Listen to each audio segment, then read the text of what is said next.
அம்மானையில வந்து ம் திருவாசகம்னு ஒண்ணு சில இருக்கு.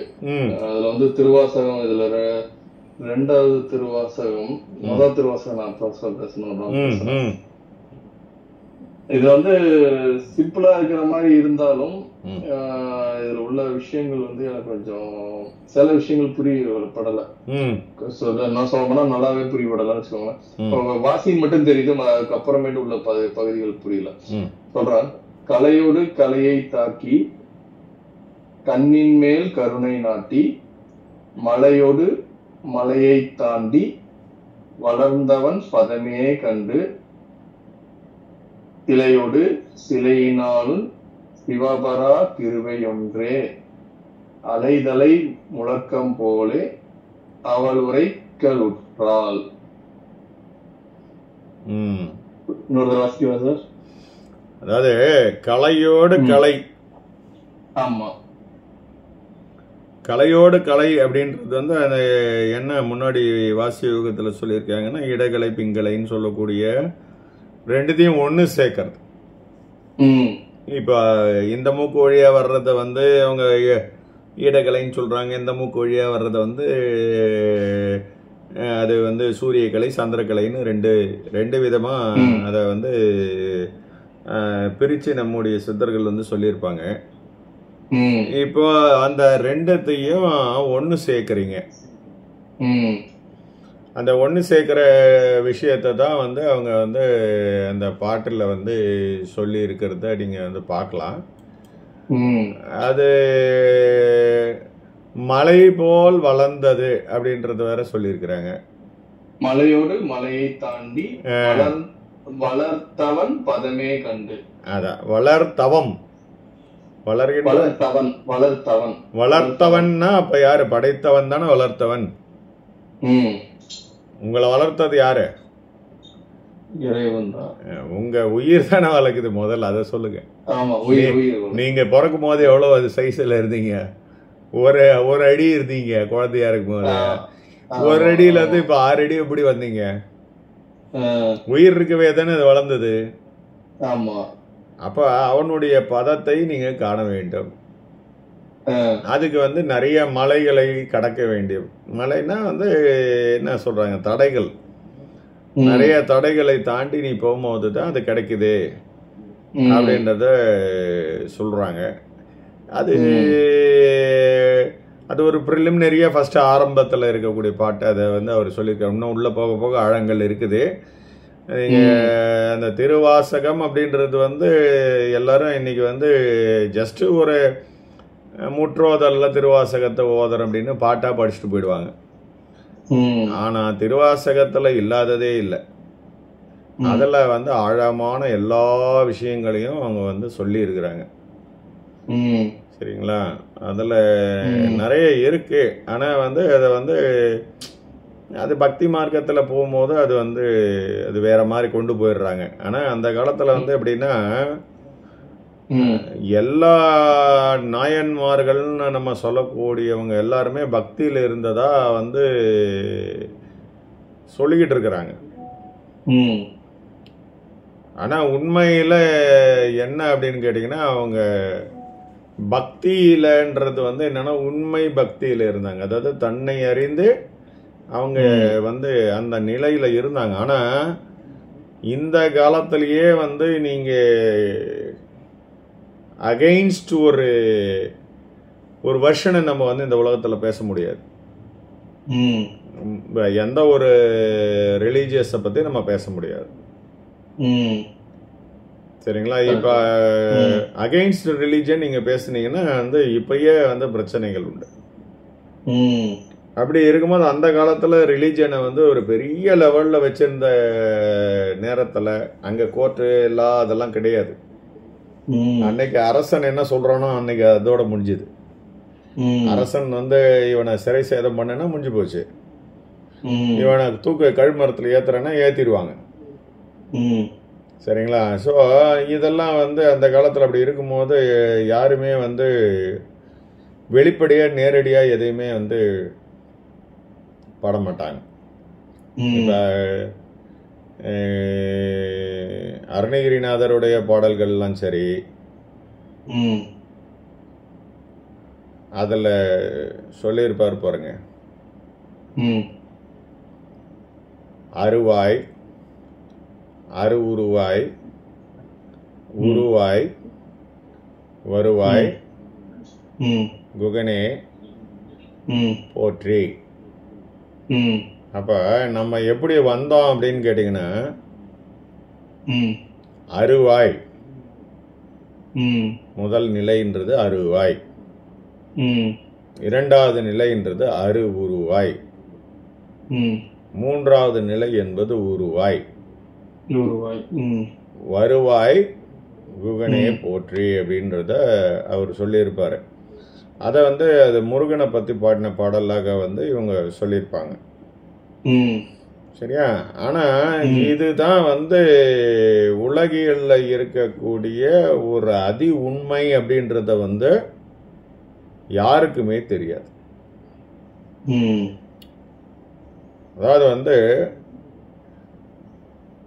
லிவிங் பீயிங், நான் லிவிங் பீயிங், உயிர் பொருள், உயிரற்ற பொருள், இந்த இரண்டு விதமான பொருட்களுக்கும் இந்த மூன்று நிலைகள் இருக்கிறது என்பதை அந்த பாட்டில் அவர் சொல்லியிருக்கிறார். அது உயிராக இருந்தாலும் சரி, உயிர் இல்லாத பொருளாக இந்த உலகத்தில் நீங்கள் எதை எடுத்துக்கிட்டாலும் சரி. இதுக்கான நேரடியான விளக்கம் என்ன அப்படின்னா, ஒரு எக்ஸாம்பிள் உங்களுக்கு சொல்கிறேன். இப்போ இந்த கார் ஃபேக்டரியில் புது புது கார்கள் வர்றதை நீங்கள் பார்க்குறீங்க. இப்போ இந்த கார்கள் புது புது வடிவத்தில் இன்னைக்கு ஓடிக்கிட்டு இருக்குது. அன்னைக்கு இருந்த அம்பாசிடர் காரு வேற மாதிரி ஒரு மாடலில் இருந்தது. இன்னைக்கு இருக்கிற லேட்டஸ்ட்டு கார்ஸ் எல்லாம் வேற மாதிரி இருக்குது. இந்த ரோல்ஸ் ராய் கார்லாம் பார்த்தீங்கன்னா வேற மாதிரி இருக்குது. இப்போ இந்த மாதிரி ஒரு விஷயங்கள் எல்லாத்தையும் எப்படி முதல்ல உருவாச்சு அப்படின்றத என்னைக்காவது நீங்க யோசிச்சு பார்த்துருக்கீங்களா? இது இனோவேஷன் தானே சார். அது ஒவ்வொருத்தருக்கும் ஒரு தாட் ப்ராசஸ் வர்றதுதானே. ஸோ இந்த கம்பெனியை சேர்ந்த யாரோ ஒருத்தர் அவர் இந்த கார் மாடலை உருவாக்கியிருக்கார். அந்த கம்பெனிக்காரன் எந்த கம்பெனி எடுத்துக்கினாலும் அதுக்குன்னு ஒரு டிசைன் பண்றவர் ஒருத்தர் இருப்பாங்க. முதல்ல அந்த டிசைன் எங்கே தோன்றியது?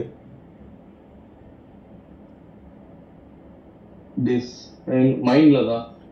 ஸோ அந்த டிசைனருடைய மைண்டில் தான் தோன்றியது.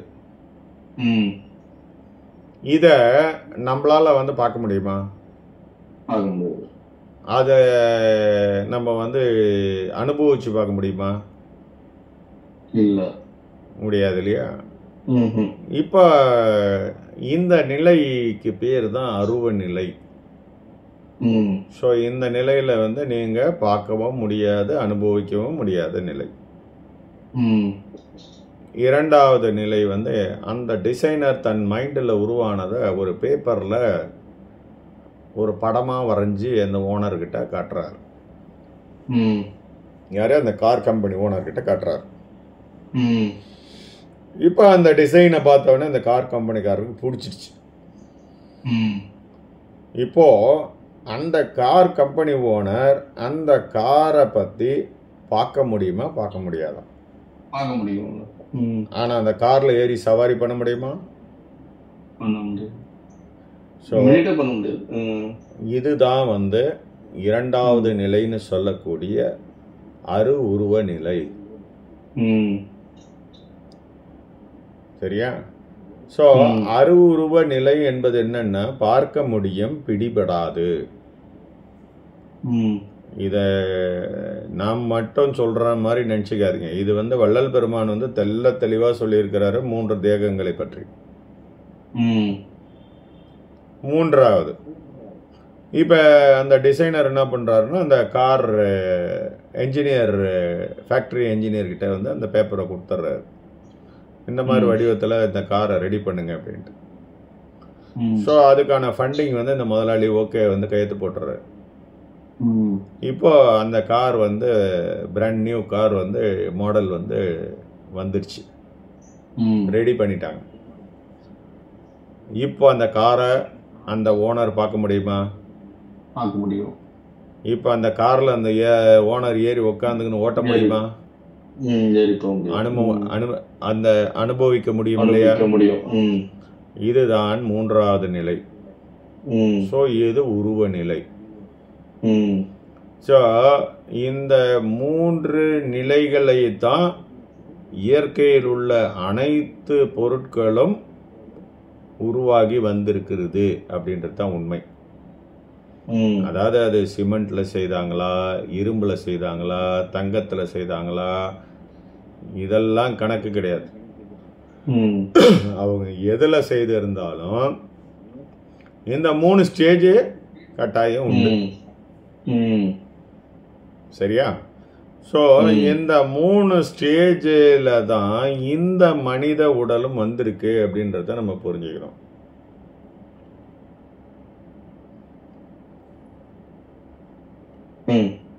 அதாவது நீங்க உருவாகிறதுக்கு முன்னாடி வந்து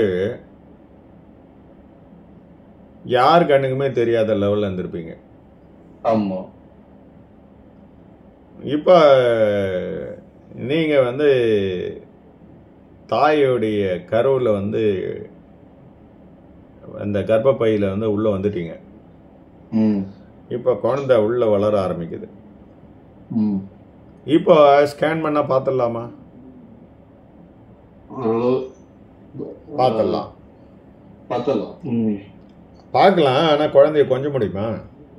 முடியாது. தூக்கி வச்சு கொஞ்சம் முடியாது. இது வந்து அந்த செகண்ட் ஸ்டேஜ். ஸோ 10வது மாசத்துல குழந்தை டொபுக்குன்னு வந்து வெளியே விழுது. இப்ப தூக்கி வச்சு கொஞ்சலாமா? ஸோ இது 3வது நிலை.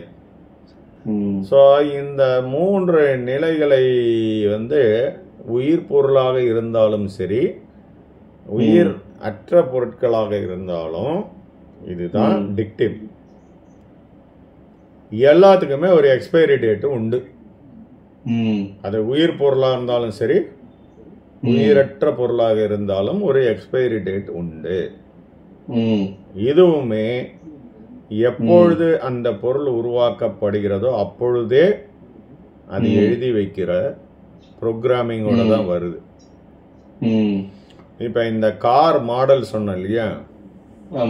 ஸோ இந்த கார் மாடல்ல இவ்வளோ சிசி இன்ஜின், இவ்வளோ டேங்க் கெப்பாசிட்டி, இத்தனை பேர் உட்காந்து ஓட்டக்கூடிய அனுபவிக்கக்கூடிய சீட்டிங், இத்தனை விதமான கலர்ஸ், இதனுடைய விலை, சந்தை மதிப்பு,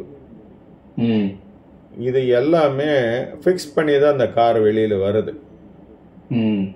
அதே மாதிரி ஒரு காருக்கும் ஒரு விதமான தலையெழுத்து இருக்குது.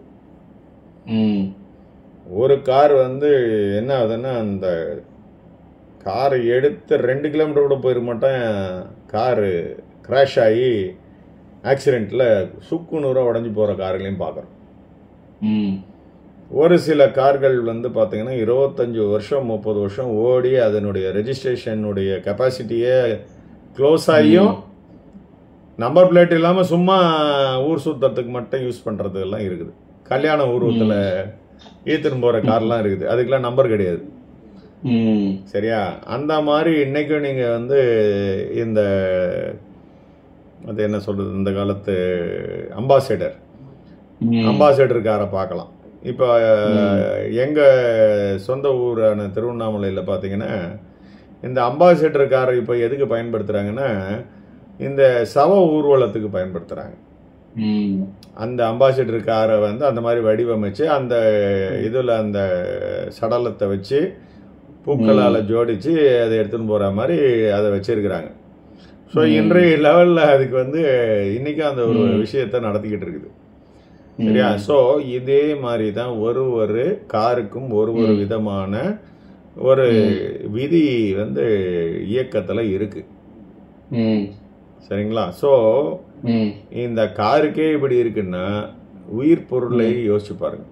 உயிர் பொருளுக்கு கட்டாயமாக ஒரு விதியோடு மட்டுமே இங்கே பிறக்கிறது என்பதுதான் உண்மை. ஸோ பிறப்பியலின் வாழ்வியலின் ஒரு முன்னாடியே அது விதிக்கப்பட்டு இருக்கிறது என்பது உண்மை. ஸோ இந்த விதிக்கப்பட்ட விதியை நம்மளால மாற்ற முடியுமோ அப்படின்னு கேட்டால் முடியவே முடியாது. ஆனால் இன்னைக்கு நிறைய வந்து இந்த தோஷம் அந்த தோஷம், இதை நீக்கிறதுக்கு இந்த பரிகாரம், அந்த கோயில் இப்படி கோயில், இப்படி எல்லாம் எதுவுமே கிடையாது. ஆனா இன்னைக்கு எல்லாமே வந்து அது ஒரு பெரிய ஒரு ஸ்கேமா நடந்துட்டு இருக்குது. இதுல என்ன விஷயம் அப்படின்னு கேட்டீங்கன்னா, இது எல்லாமே உலகத்துல நடக்கிற ஒரு செகண்ட் நடக்கிறதும் வந்து ஏற்கனவே ப்ரீ ரெக்கார்டடா ஒரு சென்ட்ரல் சர்வர் மாதிரி ஒரு ஒரு ஒரு இதுல இருக்குதுன்னு ஒரு கற்பனை பண்ணிக்கங்க. இப்ப நீங்க அதை வந்து பாஸ்வேர்ட் போட்டு ஓபன் பண்ணி உள்ள போனீங்கன்னா யார் ஒருவரையும் பார்க்க வேண்டிய அவசியமே கிடையாது. இப்ப பார்த்து அவருக்கான ஜாதகத்தை பார்த்து அதுக்கப்புறம் பலன் சொல்லுறதெல்லாம் கிடையாது. இப்ப நம்ம லக்ஷ்மி சாருக்கு வந்து அவர் யாருன்னே நம்மளுக்கு தெரியாது. இப்ப நம்ம நேற்று மட்டும்தான் நம்ம அவரை வந்து நேரடியா நம்ம லைவ்ல பார்த்தோம். அவர் அமெரிக்கால இருக்கிறாரு. ஆனா வந்து அவருக்கான நிகழ்வுகள் என்ன நடந்ததுன்னா, அவருடைய சுத்தி இருக்கிற வீட்டு அமைப்பு, அவங்க வீட்டு மேல வந்து இந்த ஃப்ளைட்டு வந்து இந்த என்ன சொல்றதுன்னா இந்த கத்துக்குட்டி விமானங்கள் பறக்கிறது, அதுக்கப்புறம் அங்க வந்து ஒரு சைரன் சங்கு ஊதுதல்ன்றது ஒன்று வந்து நடக்கும் அப்படின்னு ஒரு இது. அதுக்கப்புறம் அங்க வந்து ஒரு டவர் இருக்கிறது. ஸோ அவருடைய வீடு இப்படி இருக்குது, அவருடைய உட்கார்ந்து இருக்கிற இடம் இப்படி இருக்குது, இது எல்லாத்தையும் வந்து அதை காட்டுறாங்க. அப்படின்னா என்ன அர்த்தம்னா, இந்த சென்ட்ரல் சர்வரை உங்களுக்குள்ள ஓபன் பண்ணிட்டீங்கனாலே இங்க தெரிய ஆரம்பிச்சிடும். ஆனா இவங்கெல்லாம் என்ன சொல்லுவாங்க அப்படின்னா, இதை வந்து கூடு விட்டு கூடு பாய்தல்ன்றத சொல்லிட்டு இருப்பாங்க. கூடு விட்டு கூடு பாயிருது எப்படின்னா வந்து இந்த தொப்புள் கொடியில ஒரு வெள்ளி இது வந்து உடம்போட ஒட்டி இருக்குமா. இந்த சூட்சும உடம்பு வந்து அப்படியே பறந்துனே போகுமா. இப்படியெல்லாம் கதை விடுகிறவங்களை வந்து நம்ம என்ன சொல்றது? மொத்த பிரபஞ்சமும் வந்து உனக்குள்ள இருக்குது அப்படின்றத வந்து அர்ஜுனனுக்கு வந்து கிருஷ்ண பரமாத்மா வந்து சொல்லித்தந்து காட்டித்தரார். அந்த விஸ்வரூப தரிசனத்தை வந்து யாருக்கு காட்டுறாருன்னா கர்ணனுக்கு காட்டுறார். என்னுடைய உண்மையை உனக்கு காட்டுறேன் அப்படின்றத கர்ணனுக்கு வந்து காட்டுறார். ஏன் கர்ணனுக்கு காட்டுறார் அப்படின்னா, அவன் வந்து அந்த முற்றும் இழந்து நிராயுதபாணியாக நிற்கிற நிலைக்கு வந்தா மட்டும்தான் இறைவன் காட்சி கொடுப்பாருன்றத தான் நீங்க புரிஞ்சுக்கணும். இப்படி நிராயுதபாணியா இருக்கிறவன் எப்படிங்க குடும்பத்தை ஓட்டுவான்? இத உண்மைய புரிஞ்சிக்காம எல்லாரும் வந்து நான் ஆன்மீகத்துல கிளாஸ் அட்டன் பண்ணேன், நான் இவர்கிட்ட 3 மாசம் கோச்சிங் எடுத்தேன், அவர்கிட்ட போனேன் அப்படின்னு இது ஒரு பெருமையா சொல்ற அளவுக்கு இன்னைக்கு ஒரு கல்ச்சர் டெவலப் ஆயிருக்கு. அவன்லாம் எங்க போய் கத்துக்கினான் அப்படின்னு கேட்டீங்கன்னா, பெரிய பெரிய 5 ஸ்டார் ஹோட்டல்ல மீட்டிங். அங்க வந்து பாத்தீங்கன்னா இத்தனை லட்சம் ரூபாய் ஃபீஸ். ஏங்க, இறைவன் என்பவன் எல்லாருக்கும் பொதுவா இருக்கிறாருன்றீங்க. தூணிலும் இருக்கிறான், துரும்பிலும் இருக்கிறான். அப்ப ஒரு பிச்சைக்காரன் இறைவனை அடையக்கூடாதா? எல்லாருமே அடையலாம். அப்ப இந்த குருமார்கள்லாம் யாரை கான்சென்ட்ரேட் பண்றாங்க? பொருள் இருக்கவங்கள. ஏன் அந்த மீட்டிங்க ஒரு மரத்தடியில வைங்க, எல்லாரும் வரட்டும், ஃப்ரீயா வந்து எல்லாரும் கத்துக்கிட்டோம். சரியா? இப்ப அந்த மாதிரி இல்லைன்னும் போது இது ஒரு வியாபார பொருளாக எல்லாருமே மாத்திட்டாங்க அப்படின்றது வந்து ஒரு கஷ்டமான விஷயம். அதாவது அதை எப்படி சொல்றது அப்படின்னா அதுக்கு காரணமும் இருக்கு. அது என்னன்னாக்கா இப்ப சொல்லக்கூடியவங்களுக்கு வந்து உறவுகள் இருக்குது. அதனாலதான் அவங்க வந்து இந்த மாதிரி ஒரு டெக்னிக்கை வந்து அவங்க கடைபிடிக்கிறாங்க. ஏன்னா அவங்களுக்கு அவங்க சோர் போடணும் இல்லையா. இப்ப அவங்க வேற வேலைக்கு எதுவும் போறது கிடையாது. அவங்க முழு நேரமும் இந்த சொற்பொழிவு இந்த மாதிரி டீச் பண்றது இப்படிதான் இருக்கிறாங்க. அப்படின்னும் போது அப்போ அவங்க பசங்களுக்கு நான் சாமியாருன்னு போய் சொன்னா ஸ்கூல்ல ஃபீஸ் வாங்காம இருக்க போறேன்னா, இல்லை ஹாஸ்பிட்டலில் போய் அட்மிஷன் ஆனால் ஆப்ரேஷனுக்கு காசு வாங்காம இருக்க போறேன்னா? சரியா? எல்லாருமே கேட்க தான் போறாங்க. அப்படின்னும் போது நீ மட்டும் ஃபீஸ் வாங்காம சொல்லி கொடுன்னு நம்ம ஓன்னு கத்துறதுல என்ன நியாயம்? அதுவும் நியாயம் கிடையாது.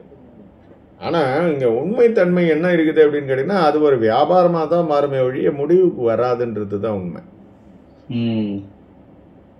இது வந்து எப்படின்னா இது ஒரு தனி மனிதனுடைய தனி மனித வாழ்க்கை. இது இறைவனை நோக்கி பயணித்தல் என்பது வந்து ஒரு தனி மனிதனுடைய தனி வாழ்க்கை.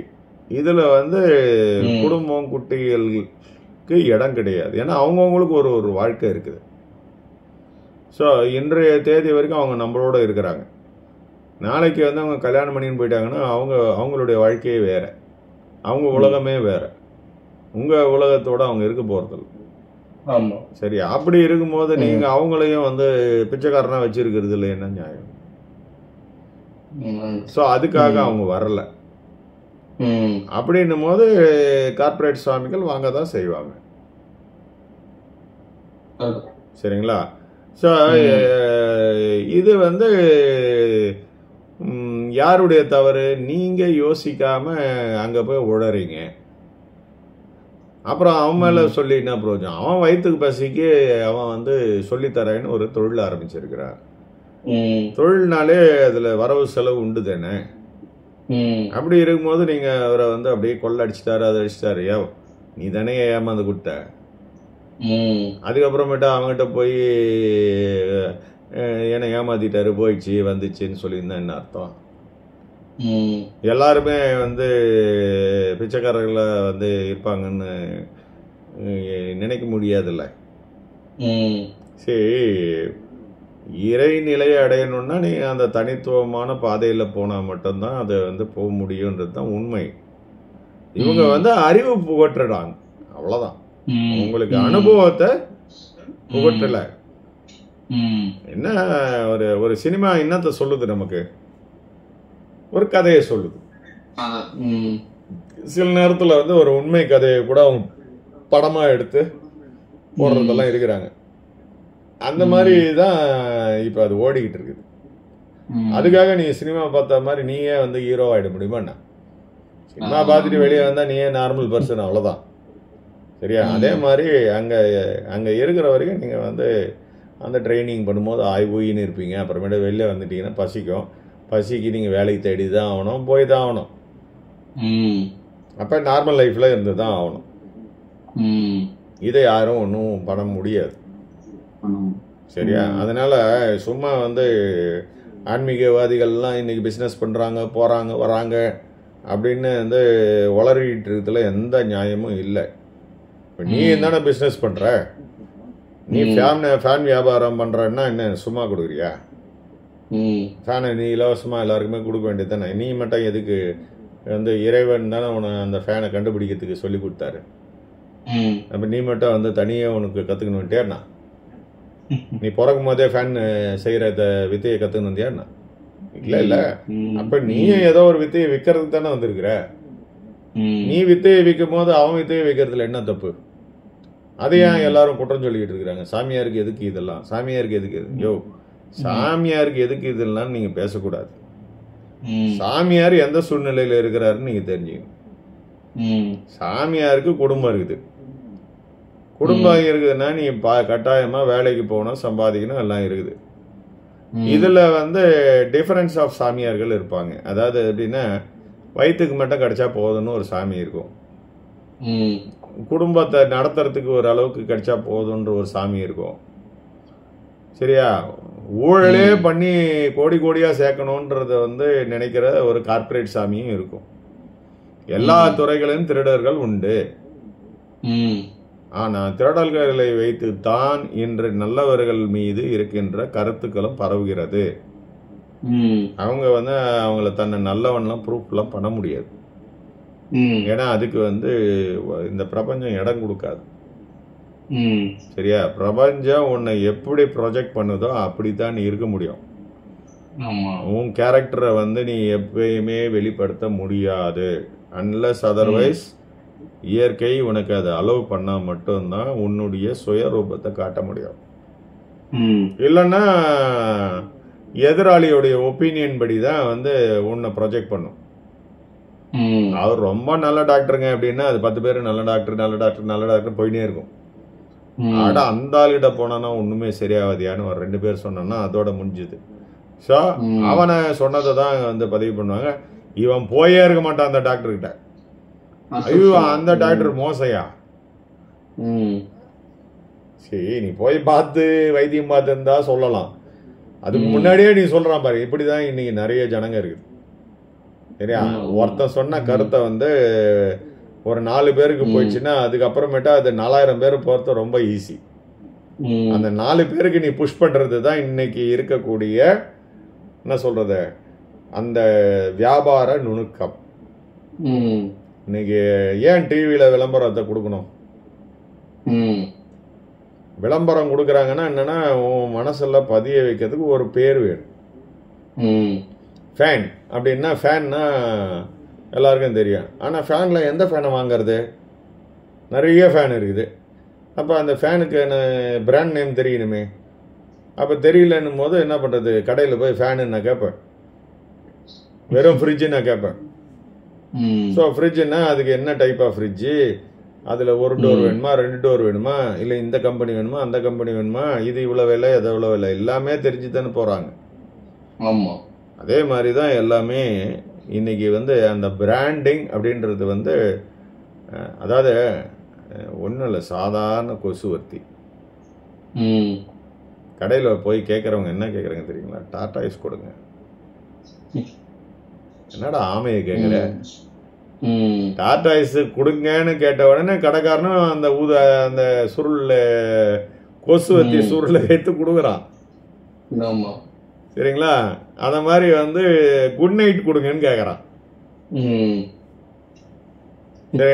ஸோ அது பிராண்டோட நேம் தான் குட் நைட்டு.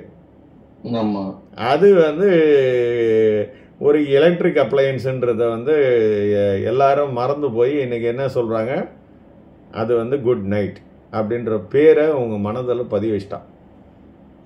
ஸோ அப்பதான் அவனுக்கு வியாபாரம் பெருகும். இதே மாதிரி தான் கார்பரேட் சாமிகள்லாம் ஒரு 4 பேரை வச்சு ஒரு அட்வர்டைஸ்மெண்ட்டை ஒன்று இன்க்ரீஸ் பண்ணி இன்னைக்கு இன்னும் கேட்டிங்கன்னா இந்த வீடியோ பதிவுகள்லாம் இருக்கு பாருங்க யூடியூப். இந்த யூடியூப் பதிவுகளையே வந்து உங்களுக்கு அதாவது என்ன சொல்றது, இத்தனை வியூஸ் வர்றதுக்கு அதுக்கான டெக்னிக்ஸ் எல்லாம் வந்து செய்யறதுக்குன்னு ஒரு குரூப்பே இருக்காங்க. உங்க உங்க யார் எதை திறந்தாலும் உங்க யூடியூப் முன்னாடி வந்து நிற்கும். நீ கம்பல்சரியா பார்த்தாகணும். அப்படி ஒரு வியூஸை கொண்டு வர்றதுக்கெல்லாம் வந்து இன்னைக்கு அந்த டெக்னாலஜி வளர்ந்து போயிருக்குது. சரிங்களா? அதுக்கு நீங்க பே பண்ணா போதும், டக்குன்னு வந்து ஒரு நாள்ல 1 லட்சம் வியூவை கொண்டாந்து நிறுத்திடுவானுங்க. சரியா? இதே மாதிரி வந்து மக்களுடைய மனதில் பதிவு வைக்கிறதுக்காக நிறைய கார்பரேட் கம்பெனிகள் பல துறைகளிலும் வேலை செய்துட்டு இருக்கு.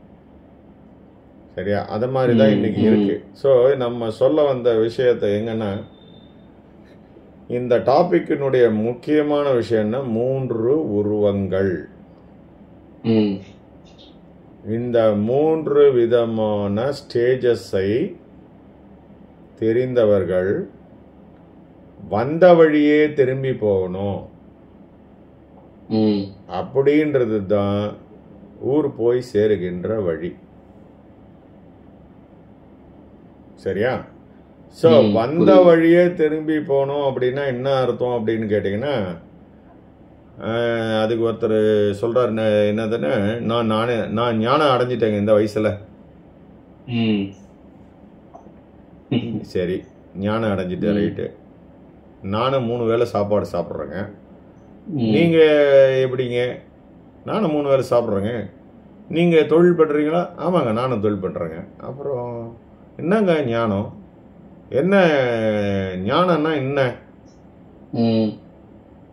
நான் கேட்கறது என்ன கேட்குறேன்னா, நான் எந்த ஊர்லேருந்து வந்தேனோ அந்த ஊருக்கு போயிட்டேனும், அதுக்கு வழி சொல்லுங்கன்னா இப்போ நான் கேட்டேன். அப்போ நீங்கள் அந்த ஊருக்கு போயிட்டீங்கன்னா எப்படி எனக்கு வழி சொல்லுவீங்க? ஆனால் நீங்கள் ஒன்றும் எங்கள் ஊரில் தானே இருக்கிறீங்க. அப்போ உங்களுக்கே அந்த ஊருக்கு போகிறதுக்கு வழி தெரியல. சும்மா ஏதோ ஒன்று டான்ஸ் விட்டுங்கிறீங்க. இதுக்கு ஒரு கோர்ஸ் நடத்துறீங்க. சார், நீங்கள் ஊர்லேருந்து வரும்போது என்னென்ன எல்லாத்தையும் எடுத்துன்னு வந்தீங்களோ, டூர் முடிச்சுட்டு போகும்போது அதெல்லாம் சூட்கேஸில் பேக் பண்ணி காரில் ஏற்றிருந்தேன்னா சார் போகிறீங்க. ஆமாம். நீங்கள் போட்டுன்னு வந்த ட்ரெஸ் எல்லாத்தையும் இங்கே விட்டுட்டா சார் போகிறீங்க? ஹோட்டல்லே விட்டுறீங்களா என்ன? இல்லை இல்லை, விட்டா ஹோட்டலில் இருக்கிற 2-3 பெட்ஷீட்டை கூட உள்ளே தள்ளிட்டு போகிறவங்களாம் இருக்கிறாங்களா?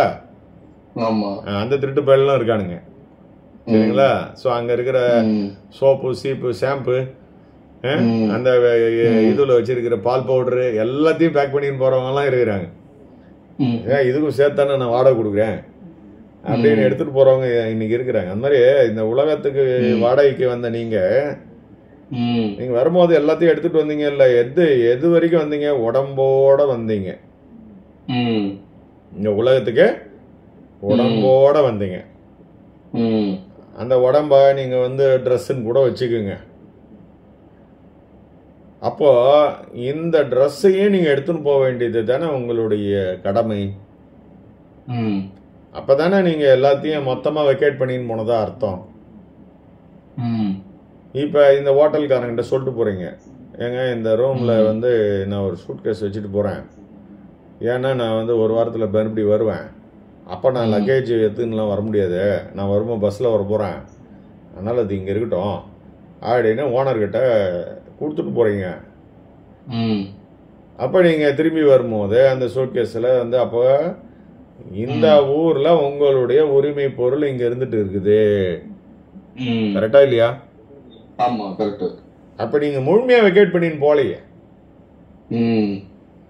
அப்போ இங்கேயே பாடியை நம்ம விட்டுட்டு செத்து போயிடுறாங்க அப்படின்றவங்கள எப்படி நீங்கள் சமாதி அடைஞ்சிட்டீங்கன்னு சொல்கிறது, முக்தி அடைஞ்சிட்டீங்கன்னு சொல்கிறது, சித்தி அடைஞ்சிட்டீங்கன்னு சொல்கிறது?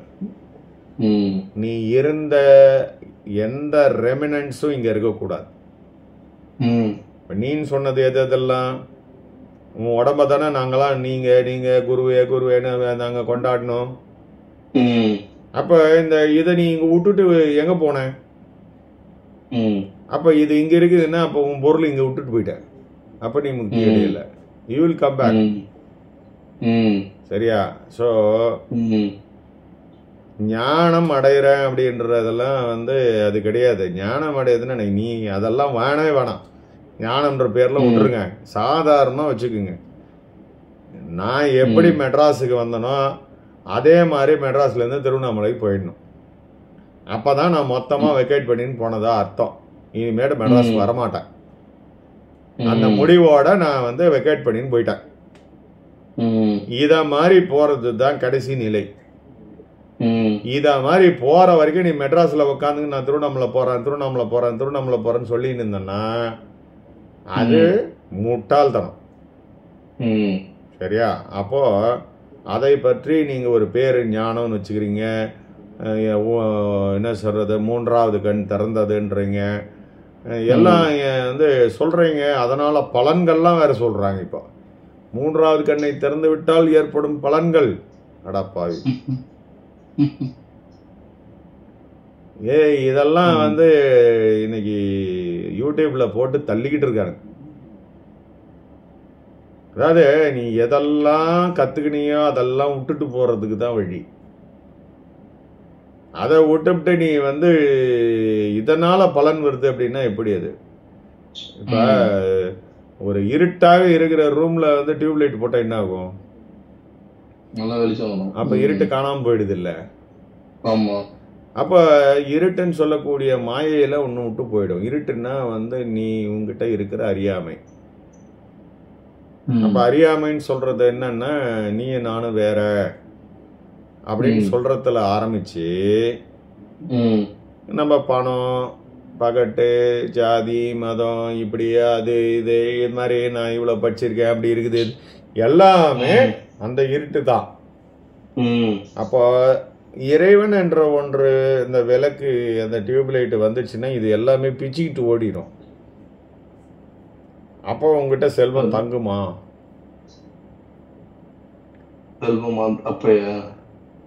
அந்த இடத்துல செல்வம் இருக்குமா இல்ல உன் குடும்பம் தான் இருக்குமா? இருக்காது. நீ நிர்கதியா நிற்க போறன்றது தெரியுமா? தெரிந்துதான் நீ ஆன்மீகத்தை கத்துக்கிறியா? இந்த விளக்கத்தை உனக்கு யாராவது சொன்னாங்களா? இல்ல. ஏன் சொல்ல மாட்டேங்கிறாங்க அப்படின்னா அவங்களுக்கு வயிற்று பசி தீரணும். நீ என்கிட்ட வரணும், பாக்கெட்ல இருக்கிறதெல்லாம் நான் உருவி எடுக்கணும். இதுதான் என்னுடைய குறிக்கோள். இதுதான் இன்றைய கார்ப்பரேட் சாமிகளுடைய குறிக்கோள். உண்மையை சொல்லி வராதையா, இவ்வளவுதான் என் விஷயம், போயிடியா, போய் உலகத்துல வேலை செய்ய அப்படின்னு நீ சொல்றவன் எவனுமே கிடையாது. அப்படி சொல்லிட்டான்னா இவனுக்கு சோறு கிடைக்காது. சரிங்களா? இப்ப நீ என்கிட்ட வந்தனா உன்னுடைய பாவத்தை எல்லாம் ஒரே நிமிஷத்துல போக்கிடுவேன். கர்மா அழியறதை நான் காட்ட முடியும். மூன்றாவது கண் அப்படி தொட்டு காட்டிடுவேன். இதெல்லாம் பயங்கரமான டுபாக்கூர்கள் என்பதை புரிந்து கொள்ள வேண்டும். மக்கள்கிட்ட எவ்வளவு சொன்னாலும் அவங்க விதிப்படி, அவங்க தலை விதிப்படி தான் நடக்கும். போய் மாட்டிக்கணும். இறைவன் எல்லாம் செல்வம் உடையவர் தானே, நம்ம ஏன் அப்படி நெகட்டிவா திங்க் பண்ணணும்? அதாவது நீங்க விஷயத்தை தப்பா எடுத்துக்கிறீங்க. அதாவது எப்படின்னா இப்ப உங்களுடைய எல்லை சொல்லுங்கன்னா நீங்க எதுல இருந்து எது வரைக்கும் சொல்லுவீங்க? எல்லைன்னா தெரியல. உங்க உடம்போட எல்லை சொல்றீங்க. உடம்போட எல்லையா? உச்சி முதல் பாதம் வரை சொல்லலாம். அதானே சொல்லணும். ஆமா, சரியா? இப்போ உச்சி முதல் பாதம் வரை இருக்கிறது தான் உங்களுடைய எல்லை ஒரிஜினலா. இப்ப இந்த சுண்டு விரல் என்ன சொல்லுதுன்னா நானுன்னு தனியே இது ஆடுது. ஆனா இது எதனுடைய பாகம்? உடம்போட பாகம். இப்ப கடைசியா இது உடம்பு நானுன்றத புரிஞ்சுக்கிச்சு. இப்ப இது இருக்குமா? இருக்கும். இதுக்கு டிஃபரன்ஸ் தெரியுமா? இது உடம்பா மாறிவிட்டது. இது உடம்பை விட்டு நான் தனி ஆளு நினைச்சு நின்றது இவ்வளவு நேரம். மற்ற விரல்களோட சண்டை போட்டு நின்றது. இப்போ நானும் உடம்போட ஒரு ஆளு அப்படின்றத சேர்ந்துகிட்ட உடனே இப்போ அது அனைத்து பொருளாகவும் மாறி போயிடுச்சு. அனைத்து செல்வங்களாக இருப்பதும் நீயே. நீதான் டிவி, நீதான் ஃப்ரிட்ஜு, நீதான் வீடு, நீதான் இதுன்னா வேற என்ன பொருள் தெரியும் உங்களுக்கு? உங்ககிட்ட தான் இருக்குது. ஆனா அதை தனித்தன்மையா எடுத்து யூஸ் பண்ண முடியாது. நீ விரல கட்டி அப்படி வச்சு யூஸ் பண்ண முடியுமா? பண்ண முடியாது. அப்புறம் எப்படி இன்னைக்கு நம்ம உலகத்துல அப்படித்தானே பண்ணிட்டு இருக்கிறோம். அப்பதானே அது பேரு செல்வம்னு சொல்லிக்கிட்டு இருக்கிறோம். அது இல்லாம அது செல்வம்னு சொல்ல முடியாதா? ஒவ்வொருத்தருக்கும் ஒரு பவுண்டரி வச்சுக்கிறாங்களா? எனக்கு இது 6 சென்ட் நிலம் எந்த பதிவுத்துறையில பதிவு பண்ணி வச்சுக்கிறாங்கல்ல. இதெல்லாம் என்ன பண்ணுதுன்னா பிரிவினை பண்றதுக்காக தான் இவ்வளவும் நடக்குது. இறைவன்றவன் இந்த மொத்த பிரபஞ்சத்தையும் அடக்கினவன். நீ இறைவன் ஆயிட்டேன்னா மொத்த பிரபஞ்சம் ஆயிடுவ. அப்புறம் உங்ககிட்ட எங்க இந்த கோமனம் இருக்கும்? உன்னையே தெரியலன்னும் போது என்ன சார் இருக்கும்? அவ்வளவுதான். நீ அதோட அதுவா கரைந்து போவாய். உனக்கு வாழ்க்கையில you are useless. You are not fit for this world. அவ்வளவுதான். இங்க நீ தனித்துவமா இந்த உடம்பை நான் என்று நம்பி வாழ்கின்ற வரைதான் இதெல்லாம் உனக்கு வேல்யூ உண்டு. இங்க ஆமா. எப்ப நீ இத மறந்துட்டு பைத்தியக்கார மாதிரி ஆயிட்டியோ, அழுக்காயிட்டியோ, யூ ஆர் யூஸ்லெஸ். நாங்க தான் உங்களுக்கு சோறு போட்டோங்க கடைசி வரைக்கும். கரெக்ட் தான். என்ன நீ அந்த பக்கம் ஒரு டீ கடை பக்கத்துல ஒரு அழுக்கா உட்காந்துன்னு இருப்ப, நான் தான் உனக்கு டீ வாங்கிட்டு வந்து கொடுப்பேன் உன் மேல பரிதாபப்பட்டு. புரியுதுங்களா? ஸோ நீ கடைசியா போற வரைக்கும் மாயையோடைய தயவு வேணும்ன்றத புரிஞ்சுக்கணும்.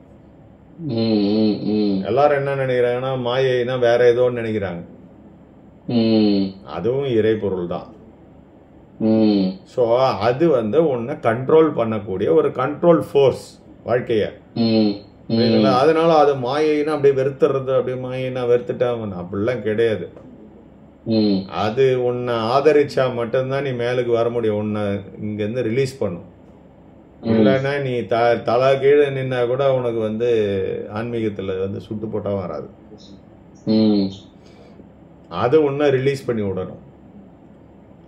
இப்ப நீங்க போய் அங்க ஒரு டீ கடை பக்கத்துல ஒரு நாள் ஃபுல்லா உட்காந்துருந்தாரு, நல்லா டிப் டாப்பா ட்ரெஸ் பண்ணிட்டு, யாராவது உங்களுக்கு டீ வாங்கி கொடுக்குறாங்களா பாருங்க. ஆனா அங்க ஒரு பைத்தியக்கார மாதிரி உட்காந்துங்கிறவனுக்கு தினமும் டீ கிடைக்குது, தினமும் சிகரெட் கிடைக்குது, தினமும் பிஸ்கட் கிடைக்குது. அவன் கேட்காமல வாங்கி தராங்க. ஏன்னா மக்களிடம் இருக்கின்ற ஒரு சில மக்களிடம் இருக்கின்ற மனித அபிமானம். அப்படின்னா என்ன அர்த்தம்? நான் என்பது மாயை தானே.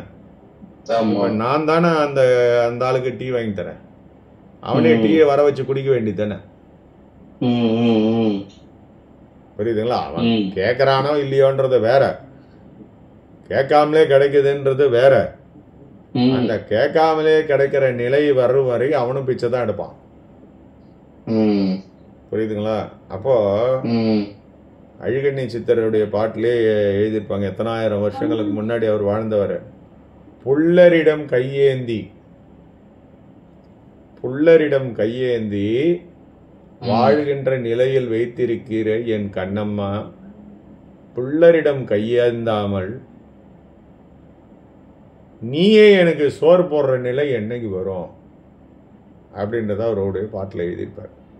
புல்லர்னா என்னன்னா சக மனிதர்கள், சாதாரண உலகியல் மனிதர்கள். புல்லர்னா நம்ம குற்றவாளின்னு நினைக்க வேண்டாம். புல்லரிடம் போய் கையேந்தி பொருள் எனக்கு கொடு என்று பிச்சை எடுக்கிற தன்மையில நீ என்ன வச்சிருக்கிறியே இறைய. அப்படி புல்லரிடம் போய் கையேந்தாம என்ன நேரடியா நீயே எனக்கு கொடுத்து உதவுனா எவ்வளவு நல்லா இருக்கும் அப்படின்றத அப்பயே அவர் படிக்கிறார். அப்ப சித்தர் நிலைக்கு போறவனுடைய நிலை என்னன்றது யோசிப்பாரு. அப்ப நீ போலாமா? அப்ப அவன் வாழ்க்கைய அதுக்காக டெடிகேட் பண்றதுக்கு ரெடினா போலாம். ஆனா அவனுடைய அட்டாச்மெண்ட் இருக்குது இல்ல கூட, அதுக்கெல்லாம் யார் பதில் சொல்றது? உன்னை யார் கூட சேர்த்துக்க சொன்னது? கல்யாணம் எதுக்கு பண்ண? கல்யாணம் பண்றதுக்கு முன்னாடி இந்த அறிவு வச்சுக்கின்னு போக வேண்டியதுதானே. சரியா? இப்ப கல்யாணம் ஆன பிறகுதான் உனக்கு போகணும்னு துடிக்குதா? புரியுதுங்களா? இந்த மாதிரி போனவர்களை நான் கடுமையா கண்டனம் பண்றேன். சரியா?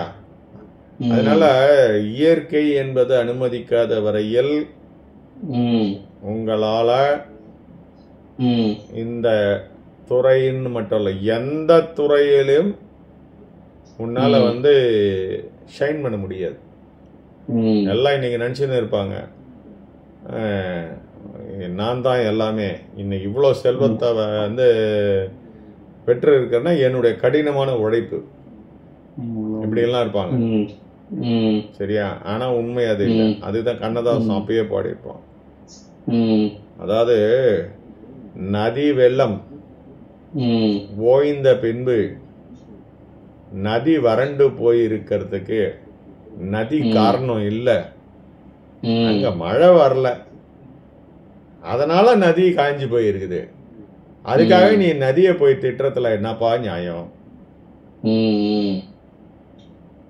புரியுதுங்களா? அதே மாதிரிதான் ஒவ்வொருத்தருடைய லைஃபும். உனக்கு மேடை கிடைக்காத வரை உன்னால ஆட முடியாது. உன்னால ஆட முடியாத வரை உன் திறமையை நிரூபிக்க முடியாது. ஒரு நாளைக்கு சினிமாவில் நடிக்கிறேன்ட்டு எவ்வளோ பேர் வந்து இந்த சினிமா துறையை நோக்கி போறவங்க எல்லாருமே ஜெயிச்சிடுறாங்களா? யாருமே கிடையாது. சரிங்களா? இறைவன் வச்சிருக்க நாடக மேடையில நம்ம போய் நடிக்கிறோம், அவ்வளவுதான். எல்லாமே அதேதான். அந்த சினிமா மேடை எப்படியோ அதே மாதிரிதான் நீயும். சரிங்களா? இப்ப கமல்ல பாத்தீங்கன்னா உயிரை கொடுத்து இப்படி டிசைன் பண்ணி அப்படி டிசைன் பண்ணி நடிச்சு அவர் வந்து ஒரு கதாநாயகனா இப்ப ஸ்டாண்ட் ஆயிருக்கிறாரு. ஆனா ரஜினி அப்படி வருவாரு, அப்படி ரெண்டு கையை அப்படி சுத்துவாரு, அப்படி சல்லன்னு வர, அவ்வளவுதான். ஆனா அவரு வந்து எந்த வித்தையும் காட்ட மாட்டாரு, சும்மா அப்படி கையை ஆட்டுவார், அவ்வளவுதான். அவரு பெரிய ஆள். இது வந்து காலங்காலமா இருந்திருக்குது. அந்த காலத்துல சிவாஜி படத்துல பார்த்தோன்னா அப்படியே உயிரை கொடுத்து சிவாஜி அந்த நவரசத்தை அப்படியே காட்டி நடிப்பாரு. ஆனா எம்ஜிஆர் வந்து என் ரத்தத்தை என் ரத்தமே அப்படின்னு அவ்வளவுதான் முடிஞ்சு போச்சு. அப்ப அப்படி ஒரு எம்ஜிஆருக்கு கிரேஸ். சரிங்களா? இது எல்லாம் என்ன காரணம் அப்படின்னு கேட்டீங்கன்னா, இவர் இப்படி இருக்க வேண்டும் என்பது விதிக்கப்பட்ட விதி. இதுக்கான சரியான எவிடன்ஸை நம்ம சொல்லணும் அப்படின்னு கேட்டீங்கன்னா, இயேசுநாதர் வந்து என்ன பண்றாரு, தன்னுடைய ஒரு 12 டிசைபிள்ஸ் அவங்கள கூப்பிட்டு ஒரு விருந்து வைக்கிறார். அந்த விருந்து வைக்கும் போது தன்னுடைய சீடர்கள்ல ஒருவனை பார்த்து, சீடனே, நீ ஒரு நாள் கோழி கூவும் பொழுது என்னை தெரியாது என்று மறுதளிப்பாய், இது நடக்க போகிறது அப்படின்னு அவர்கிட்ட சொல்றாரு. உடனே அந்த சீடன், ஐயோ நான் அப்படிலாம் செய்ய மாட்டேன், உங்களை என்ன மீறி உங்ககிட்ட யாரும் வர முடியாது, முதல்ல என்ன கொண்டுட்டு தான் உங்களை வந்து டச் பண்ண முடியும், நான் வந்து உங்களை விட்டுட்டு போக மாட்டேன் என்னைக்கும் அப்படின்னு அப்ப காலில் வந்து அழுகுறான். இன்னொருத்தனை வந்து காட்டியப்பா, நீ வந்து ஒரு 40 வெள்ளிக்காசுக்கு என்னை காட்டி கொடுக்க போற, இவர் தான் அந்த இயேசு, புச்சின்னு போங்க அப்படின்னு காவலர்களிடம் வந்து நீ தான் காட்டி கொடுக்க போற அப்படின்றத அந்த இதுல வந்து சொல்லுவோம். அப்போ அவரு சொல்றத வந்து அந்த அந்த அவன் பேரு என்னன்றது தெரியல, அவன் பேர் எனக்கு சரியா ஞாபகம் இல்லை, நடந்து போச்சு. ஏதோ ஒண்ணு, அவன் பேர் தெரியாது. இல்ல மோசஸ் கிடையாது, அவரு வேற பேர் இது. ஆமா, அவரு என்ன நடக்குது அப்படின்னா, இது அவனும் வந்து அதை சொல்றான், ஐயோ உங்களை நான் காட்டிலாம் கொடுக்க மாட்டேன், முதல்ல நான் செத்த பிறகுதான் உங்களை பிடிக்க முடியும் அப்படின்ட்டு அவனும் சொல்றான். அந்த குறிப்பிட்ட நாள் வருது. அந்த நாள் வரும்போது அதே மாதிரி கோழி கூவும் போது காவலர்கள் வரும்போது இவனுங்க தப்பிச்சு ஓடுறானுங்க. எதை மீதி இருக்கிற 10-11 பேரும் ஓடுறானுங்க. ஒருத்தன் புடிச்சு நிறுத்தி எங்கடா இயேசு அப்படின்னு கேக்குறாங்க. அப்போ எனக்கு தெரியாது அவர் யாருங்க அப்படின்ட்டு எஸ்கேப் ஆயிடுறான். இந்த 40 வெள்ளிக்கு லஞ்சம் வாங்கிக்கின்னு இவன் வந்து என்ன பண்றான், இவர் தாங்க இயேசு, இவரை புடிச்சுன்னு போங்க அப்படின்னு காட்டி கொடுக்குறான். இதுல இருந்து என்ன தெரியுது அப்படின்னு கேட்டீங்கன்னா, நான் முன்னாடி சொன்ன அந்த சென்ட்ரல் சர்வர் கதை தான். தன்னுடைய வாழ்க்கை இப்படித்தான் நிர்ணயிக்கப்பட்டிருக்கிறது என்பதை இயேசுநாதர் உணர்ந்து கொண்டார். ஏன் அப்படின்னா, அவர் அந்த சர்வரை ஓபன் பண்ணி பார்த்துட்டார். ஆனா அவரால் அந்த விதிய மாத்தி அமைக்க முடியல. ஏன்னா அது முடியாத ஒரு விஷயமாக இருக்கின்றது என்பதுதான் உண்மை. சரியா? இப்போ என்ன நடக்குதுன்னு பாத்தீங்கன்னா, இந்த தேதியில இப்படித்தான் அவருடைய மரணம் வரப்போகிறது அப்படின்றது வரைக்கும் அவர் வந்து ஃபுல்லாவே அவரு பார்த்துடுறாரு. சரியா? ஆனா அதை மாத்திக்கவோ இல்ல அதை வந்து இது பண்ணுவோ அவர் விரும்பல, இல்ல வந்து அதை செய்யவும் இல்லையான்றதும் தெரியாது. சரியா? இப்போ இது வந்து ஒரு கிளியர் கட் எவிடன்ஸ். வாழ்க்கை என்பது நிர்ணயிக்கப்பட்ட ஒன்று என்பதுக்கு இதெல்லாம் ஒரு நிர்ணயிக்கப்பட்ட ஒன்றுன்றதுக்கு இதெல்லாம் எவிடன்ஸ். ஸோ ஒருத்தனை நல்லவனாக காட்டப்படுவதும் ஒருவன் உலகத்தில் கெட்டவனாக காட்டப்படுவதற்கும் அவன் காரணம் அல்ல. உண்மையிலே அவன் ஒரு போக்கிரி பயலா இருப்பான். ஆனா உலகத்துல அவனுடைய ப்ரொஜெக்ஷன் எப்படி இருக்குன்னா, இவரை மாதிரி ஒரு நல்லவர் இருக்க மாட்டார் அப்படின்னு இருக்கும். ஒரு நல்லவன் இருப்பான், அவனுடைய குணங்களை அவன் வெளிக்காட்டக்கூடிய எந்த ஒரு வாய்ப்பையும் கடவுள் கொடுக்க மாட்டார். அப்புறம் எப்படி அவன் நல்லவன் சொல்ல முடியும்? ஸோ இது எல்லாமே நிர்ணயிக்கப்பட்டு வருகிறது என்பது இது வந்து ஒரு எவிடன்ஸ். சரிங்களா? அப்போ இந்த நிர்ணயிக்கப்பட்ட வாழ்க்கையை படி வாழ்ந்து கொண்டிருக்கிறோம் என்பதை உணர்ந்து கொண்டு அதன்படி நமக்கு கொடுக்கப்பட்ட தற்சுதந்திரம்னு ஒண்ணு இருக்குது. வள்ளல் பெருமான் என்ன சொல்லுவார்னா, தற்சுதந்திரத்தையும் விட்டு கொடுத்துட்டேன்னு. ஒவ்வொருத்தருக்கும் ஒரு தற்சுதந்திரம்னுவாங்க. அதாவது வந்து ஒரு எல்லைன்னு வச்சுங்களேன், இந்த எல்லை வரைக்கும் நீ போயிட்டு வரலாம், உனக்கு வந்து கொடுத்துருப்பாங்க. அப்படின்னா என்ன அர்த்தம்னா, என்னால 5 ரூபாய் தான் செலவு பண்ண முடியும். இது என்னுடைய தற்சுதந்திரம். ஒரு எக்ஸாம்பிளுக்கு, இப்ப உங்களால 1 லட்சம் ரூபாய் செலவு பண்ண முடியும். இது உங்களுடைய தற்சுதந்திரம். அம்பானியால 1 கோடி ரூபாய் கூட செலவு பண்ண முடியும். அது அவருடைய தற்சுதந்திரம். ஸோ இந்த மாதிரி ஒவ்வொரு உயிரினங்களாகட்டும் எதுவாக இருந்தாலும் அதுக்குன்னு ஒரு தற்சுதந்திரத்தை, எல்லையை இறைவன் வகுத்து வச்சிருக்கிறார். ஏற்கனவே இறைவன் நம்ம சொல்றது வந்து ஒரு படைத்தவன். சரிங்களா? படைப்பு என்று ஒன்று இருக்கின்ற வரை படைத்தவன் என்பவன் ஒருவன் இருக்கிறான் என்பது உண்மை. அவனை வந்து நீங்க தான் வந்து டிஃபரெண்டா படைக்கிறீங்க. ஏன்னா நீங்க எவனுமே அவனை பார்த்ததில்லை. இந்த பில்டிங்கோடைய கன்ஸ்ட்ரக்ஷன் பண்ணவன, அந்த ப்ராஜெக்ட் நடத்தின இன்ஜினியரை எவனுமே பார்த்ததில்லை. ஆனா இவங்களாகவே யூகிச்சு இதை கட்டினது இந்த கன்ஸ்ட்ரக்ஷனு, அந்த கன்ஸ்ட்ரக்ஷன் இவனுக்கு யாருக்கெல்லாம் இவனுங்களுக்கு ஒரு பேரை வச்சுக்கணும், புது புது கன்ஸ்ட்ரக்ஷன் பேரை வச்சு இப்போ புருடா விட்டுனுங்கிறானுங்க. இதுதான் இன்னைக்கு கடவுளை மனிதன் படைத்து கொண்டிருக்கிறான். எல்லா இடத்துலையும் ஒவ்வொரு விதமான கடவுளை படைக்கப்பட்டு கொண்டிருப்பது வந்து நம்ம கிளியர் கட்டா பார்க்குறோம். இந்த டிராமால என்ன பெனிஃபிட்? எல்லாமே ப்ரீடிஃபைன்னா என்ன பெனிஃபிட்? இந்த விளையாட்டை படைத்தவனுக்கு தான் அந்த பெனிஃபிட்ன்றது வந்து தெரியும். இப்போ அதாவது இது எப்படி சொல்லணும் அப்படின்னு மறுபடி நீங்க கேட்டீங்கன்னா, படைப்பு ஏன் நிகழ்ந்தது,